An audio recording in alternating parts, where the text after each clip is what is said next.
It's one of life's greatest joys, becoming a grandparent. And sometimes the need and desire to spend time with your grandchildren can impede on your family's need for space and independence. Joining us with how to set healthy boundaries is Florence Ann Romano, Childcare Advocate and author. Great to have you back. I'm always thrilled to be here. It feels like coming home. Yes, indeed. And speaking of coming home, you know, a lot of times grandparents, they love to just come unannounced. They enjoy imparting their wisdom onto their kids. There's so many different ways in which they really make their presence known in your life. But as valuable as all of that is, it is important to set, as you put it, some of those boundaries. Grandparents are wonderful. I loved my grandparents. They lived with us growing up. I came from an old-fashioned Italian family. You know, it was wonderful. It was a big, happy home.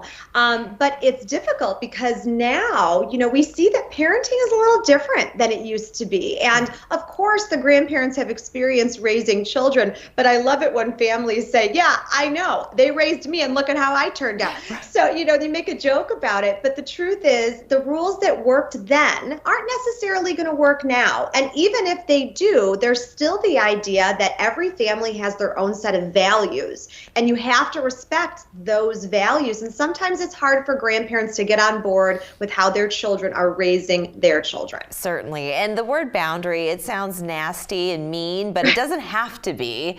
So where would you start with parents on just broaching the subject?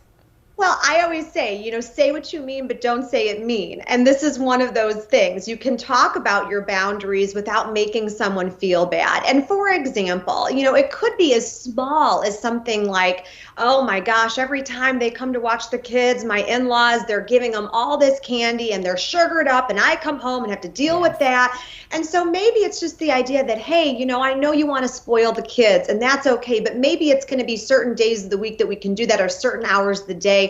Again, you can get your point across. You can talk about your family values, the rules of your home, without necessarily shaming the grandparents, but explaining to them why you're choosing to do it a certain way. So communication, keeping those lines of communication open always, and probably just sit down with your parents or a parent and just have a conversation. And I think to put it in a way where you say, you know, I need your advice, or, you know, I was thinking this thing, and maybe this is what I'd like to try with my kids. How do you feel about that? What do you think about that? You know, they are the ones with the most experience because they've reached grandparent status.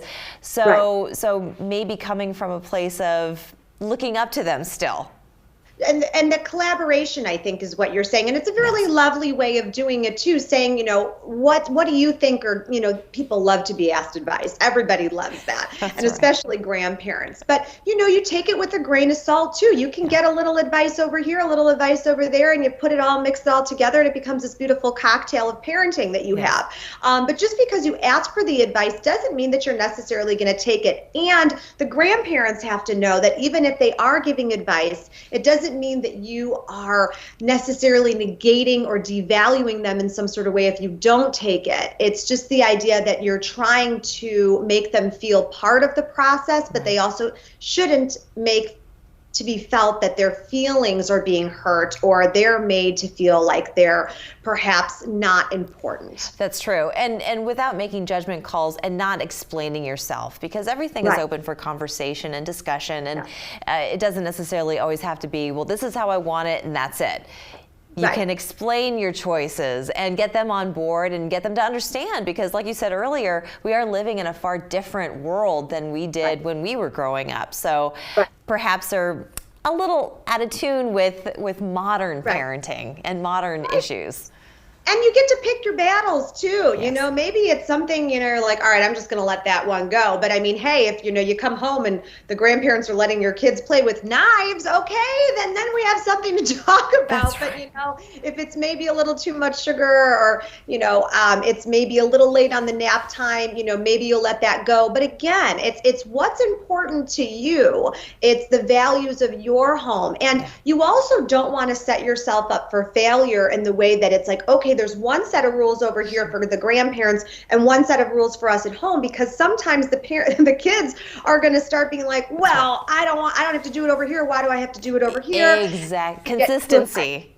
Exactly. Yeah, got to create consistency. And finally, show your appreciation, because our grandparents, they're not going to be here forever. Show your appreciation. That goes a long way. You attract more flies with honey. I want to thank you so much, Please, Florence thank Ann. you. Thank you Thanks so for much having for joining us. We're back after this.